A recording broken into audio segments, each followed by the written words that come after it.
Most people believe that success belongs to those who predict the future accurately. Entrepreneurs try to predict customer demand. Investors try to predict stock prices. Governments try to predict inflation. Families try to predict the economy. But what if prediction is the wrong objective? Prediction markets, such as Kalshi, suggest a different philosophy. Their greatest innovation is not predicting the future. It is continuously discovering how society values different possible futures. This leads to what I call the Kalshi Strategy. The first mistake people make is thinking in absolutes.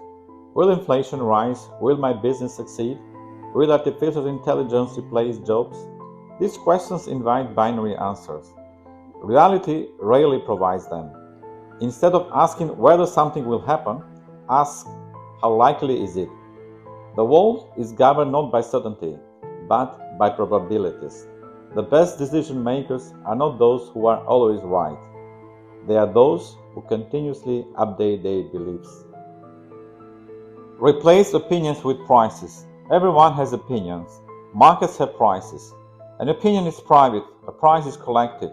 Price represents thousands or millions of independent judgments combined into a single signal. Entrepreneurs should therefore spend less time defending their ideas and more time observing the prices customers are willing to pay.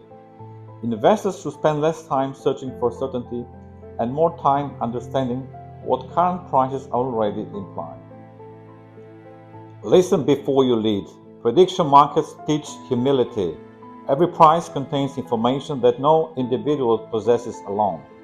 Instead of asking, am I right? Ask, what is the market seeing that I may have missed?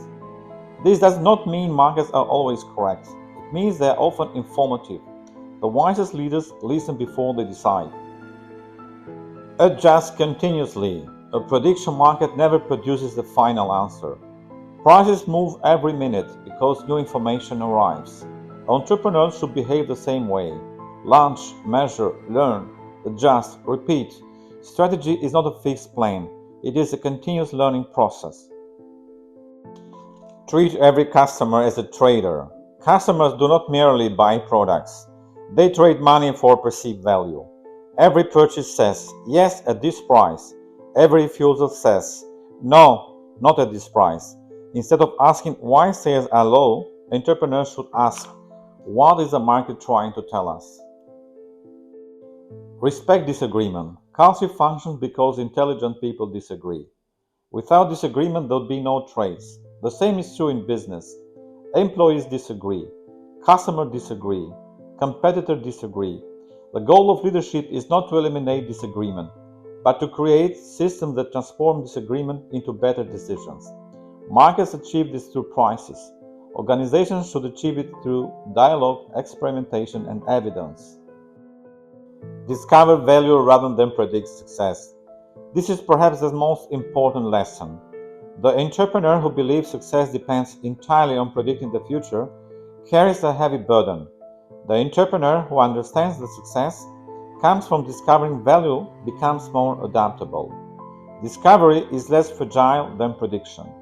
It welcomes surprises instead of fearing them.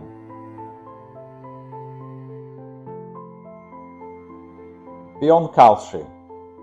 The Kalshi strategy extends far beyond financial markets. In business, it means testing ideas before scaling them.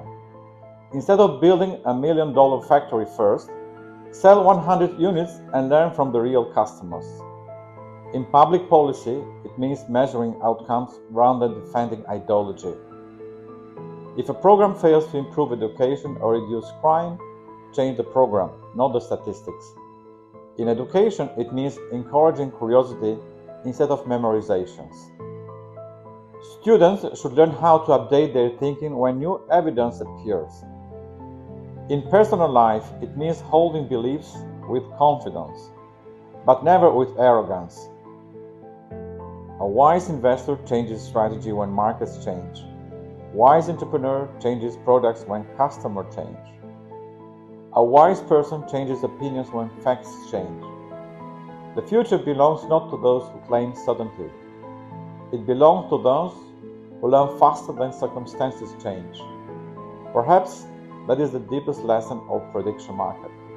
They do not teach us how to predict the future. They teach us how to think when the future is unknowable. And in a uncertain world, that may be the most valuable strategy of all. This is Gabriel Talk Business and Philosophy. See you next time.